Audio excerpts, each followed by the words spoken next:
हमें पता चला है कि इस साल Roots Country School on campus coaching classes शुरू कर रहा है। जी हाँ, रूट्स कंट्री स्कूल इस वर्ष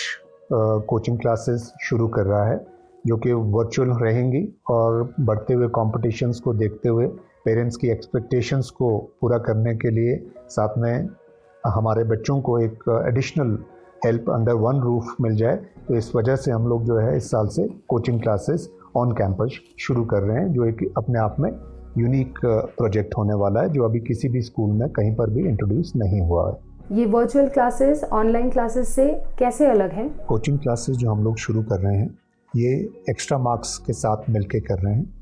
जिसमें कि आप इसको बिल्कुल ना समझें कि कोई ऑनलाइन या यूट्यूब या उस तरह का कोई प्लेटफॉर्म हम यूज़ करेंगे। इसमें ये वर्चुअल क्लासेस भले ही हैं, बट इसमें बच्चा जो है पूरी तरह से अपने टीचर्स के साथ इंटरैक्ट कर सकता है, क्वेश्चंस कर सकता है, टीचर्स भी क्वेश्चंस पूछ सकते हैं। और इसके साथ साथ हमारे बच्चे जो हैं, हमारे अपने जो CBSE पढ़ाने वाले टीचर्स हैं, स्कूल टीचर्स हैं, जो लेक्चरर्स हैं फिज़िक्स, केमिस्ट्री, बायोलॉजी के, मैथमेटिक्स के, वो लोग साथ में बैठ के बच्चों को असिस्ट करेंगे, जिसमें कि कोई उनकी क्वेरीज़ है, क्वेश्चंस हैं, तो वो सामने जो उनके प्रोफेसर्स हैं, लेक्चरर्स हैं जो वर्चुअली उनको पढ़ा रहे हैं, उनसे क्वेश्चंस भी कर सकते हैं, अपनी क्वेरीज़ भी रिजॉल्व कर सकते हैं। तो ये ऑनलाइन से बिल्कुल फ़र्क है और आप ये कह सकते हैं कि एक्सक्लूसिवली ये रूट्स कंट्री स्कूल के लिए ही बना हुआ प्रोग्राम है, इसमें कोई दूसरा बच्चा उस वक्त इन्वॉल्व नहीं रहेगा। आप कैसे सुनिश्चित करेंगे कि फैकल्टी स्टैंडर्ड्स और बैच साइज़ क्या रहेगा?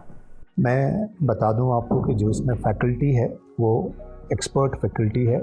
जिनका बैकग्राउंड IIT से है या एलीट एजुकेशनल इंस्टीट्यूशन से जो नाता रखते हैं, और बहुत एक्सपीरियंस फैकल्टी है जो हाईली पेड रहते हैं, और ये एक्स्ट्रा मार्क्स के अपने एम्प्लॉयज़ हैं जो हमारे बच्चों को पढ़ाएंगे। इनके पास सालों साल का एक्सपीरियंस भी है और ये अच्छे कोचिंग सेंटर्स जैसे आकाश और एलन जैसे इंस्टीट्यूशंस में ऑलरेडी कोचिंग दे चुके हैं और अपनी एक महारत रखते हैं। तो जहाँ तक बैच साइज़ की बात है, तो बैच साइज़ हम लोगों ने डिसाइड किया है कि 20 से 25 बच्चा एक क्लास में रहेगा, +1 नॉन मेडिकल में 20 to 25 स्टूडेंट्स, मेडिकल देन जो नीट की प्रिपरेशंस कर रहे हैं उसमें 20 to 25 स्टूडेंट्स, एंड +2 में भी मेडिकल के भी 25 का बैच रहेगा और नॉन मेडिकल का भी 25 का बैच रहेगा। कोचिंग क्लासेस की क्या कॉस्ट रहेगी? जैसे कि आपको मालूम है कि आज बहुत बच्चे जो है यहाँ से कोटा जाते हैं, चंडीगढ़ जाते हैं, शिमला जाते हैं कोचिंग के लिए, और एक साल का एक्सपेंडिचर उनका बोर्डिंग लॉजिंग से लेकर फीस से लेकर लगभग 3.5 to 4 लाख रुपीज़ एक बच्चे के ऊपर खर्चा आता है। उसको देखते हुए हम लोगों को लगा कि कोई इस तरह का कॉन्सेप्ट हो जहाँ पेरेंट्स को फाइनेंशियल लोड भी ना पड़े और एक नॉर्मल स्टडीज़ भी बच्चे कर पाएँ, और उसको देखते हुए हम लोगों ने एक स्पेशल प्राइस जो है एक्स्ट्रा मार्क्स से हमने इन्वाइट किया था, जिसमें कि उन्होंने एक 51,000 रुपीज़ में हमें पूरा session, that is for +1 and for +2 also it is 51,000 rupees, which is very nominal when it is compared to जो सिटीज़ में इस वक्त कोचिंग हो रही है। आप क्लासेस का शेड्यूल और सिलेबस कैसे अलाइन करेंगे? पहले मैं आपको बता दूं कि जो नीट का सिलेबस है और JEE का जो सिलेबस है वो 2 साल में पूरा किया जाएगा। +1 में हम लोग जो है 50% सिलेबस ख़त्म करेंगे और 50% सिलेबस जो है हमारा +2 में फिनिश होगा। इसको हमने क्लासरूम स्टडीज़ के साथ अलाइन किया है। अगर कोई बच्चा जो है केमिस्ट्री में कोई पर्टिकुलर टॉपिक कर रहा है तो कोचिंग में भी शाम को वही टॉपिक पढ़ाया जाएगा। सिलेबस जो है हमारा एक दिन में ऑलमोस्ट 3 आवर्स जो है नॉर्मल क्लासेस रहेगी, 1 आवर्स आपका डाउट सॉल्विंग रहेगा, और वीक में ये 4 डेज़ रहेगी। इस कोचिंग से आप कैसे रिजल्ट्स की अपेक्षा करते हैं? आज की जॉब इंडस्ट्री की रिक्वायरमेंट, वो जो कंपटीशन लेवल को देखते हुए हमें ये समझना पड़ेगा कि सब बच्चे जो हैं नीट का एग्ज़ामिनेशन पास नहीं कर सकते हैं, सब बच्चे JEE का एग्ज़ाम पास नहीं कर सकते हैं। अगर 25 बच्चा एक बैच में है तो हम ये एक्सपेक्ट करके चलते हैं एटलीस्ट 10 to 20% बच्चों को सक्सेस मिलेगी। उसके अलावा बच्चे जो है लोअर कॉलेजेस हैं, हमारे पास NITs हैं जिसमें बच्चे परफॉर्म कर सकते हैं। उसके अलावा कुछ और भी रेप्यूटेड कॉलेजेस हैं जहाँ पर बच्चे अपना दाखिला कर सकते हैं। बट जहाँ तक कोचिंग की बात है, कोचिंग सिर्फ किसी कॉलेज में एंटर करने के लिए नहीं है, बच्चे का अपना लेवल, अपना सब्जेक्ट को बेटर बनाने के लिए भी कोचिंग इम्पॉर्टेंट है। तो मेरा मानना ये है कि ये सिर्फ कॉम्पिटिशन्स या कोचिंग इसलिए नहीं है कि आपको किसी इंजीनियरिंग कॉलेजेस या मेडिकल कॉलेजेस में आपको एडमिशन लेना है। अगर आपको प्रोफेशन चेंज भी करना है, उस केस में भी आपको कोचिंग से फ़ायदा ही रहेगा, नुकसान नहीं रहेगा। बोर्डिंग स्कूल कोचिंग इंडस्ट्री में अपना स्थान कैसे देखता है? मेरे विचार से बोर्डिंग स्कूल जो है एक फ्यूचर हब होने वाला है जहाँ तक कोचिंग की बात है।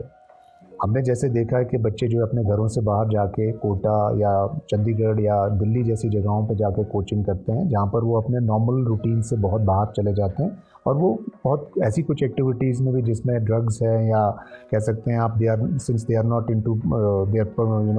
रेजिमेंटेड रूटीन, तो वो बहुत सारी इनडिसिप्लिन एक्टिविटीज़ में भी बच्चा जाता है।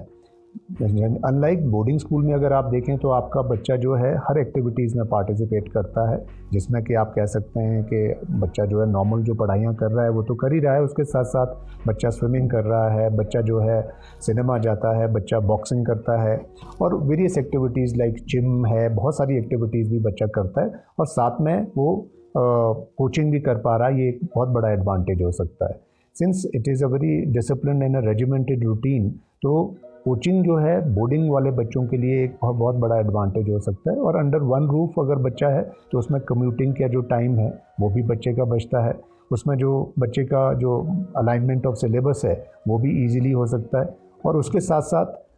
जो भी उनके क्वेरीज़ है, क्वेश्चंस हैं, तो उनके जो रिस्पेक्टिव क्लास टीचर्स हैं या सब्जेक्ट टीचर्स हैं वो भी बच्चे की क्वेरीज़ को कम्प्लीटली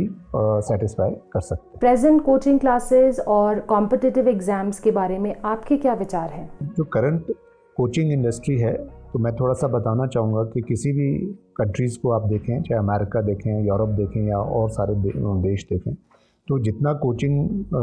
इंडस्ट्री इंडिया में प्रॉस्पर किया है वो कहीं भी किसी भी देश में इतना कोचिंग इंडस्ट्री शायद प्रॉस्पर ना किया हो। इसके पीछे हमें रीज़न ढूंढने पड़ेंगे। रीज़न ये है कि कहीं ना कहीं स्कूलों में कोई ना कोई कमी रहती है जिसकी वजह से बच्चों को कोचिंग सेंटर्स जाना पड़ता है। अब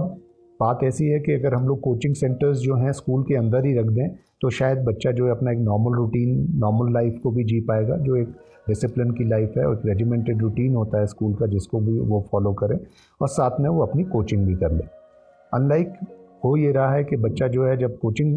क्लासेस लेता है तो वो मोस्ट ऑफ द डे ही स्पेंडिंग स्लीपिंग और he might be busy doing something which is not required for his age. He is mostly on phones, he is most of the time is getting into commuting also. तो हमें ये समझना पड़ेगा अगर बच्चे को concentrate करना है तो स्कूल कैंपस में जो है बच्चा ज़्यादा अच्छे से परफॉर्म कर सकता है और बच्चे को बाहर स्कूल घर से बाहर निकलने की या स्कूल से बाहर जाने की ज़रूरत नहीं है। टीचर्स भी आप देखेंगे कि मोस्टली स्कूल्स में आज की डेट में स्कूल में न पढ़ा के वो प्रेफर करते हैं कि शाम को बच्चा आके उनके पास ट्यूशन्स पढ़ाएं। तो कहीं ना कहीं आप देखें इससे जो है स्कूल्स का लेवल डाउन जा रहा है, बच्चों का लेवल डाउन जा रहा है और एक ऐसी इंडस्ट्री को मौका मिल रहा है जो कि अपने आप में किसी भी तरह से बच्चे को फ़ायदेमंद नहीं हो सकता है। बिकॉज़ बच्चे की सिर्फ हमें पढ़ाई ही नहीं देखनी है, बच्चे की मानसिक ग्रोथ भी देखनी है, साइकोलॉजिकल एस्पेक्ट्स भी देखने हैं, बच्चे के फिज़िकल एक्टिविटी भी देखनी है, बच्चे का इमोशनल एक्टिविटी भी देखना है, जो कोचिंग इंस्टीट्यूशन में पॉसिबल नहीं होता है, जो कि एक स्कूल ही कर सकता है। इसीलिए स्कूल्स के अंदर कोचिंग सेंटर्स होना या कोचिंग करवाना आज की डेट में इम्पॉर्टेंट हो गया है।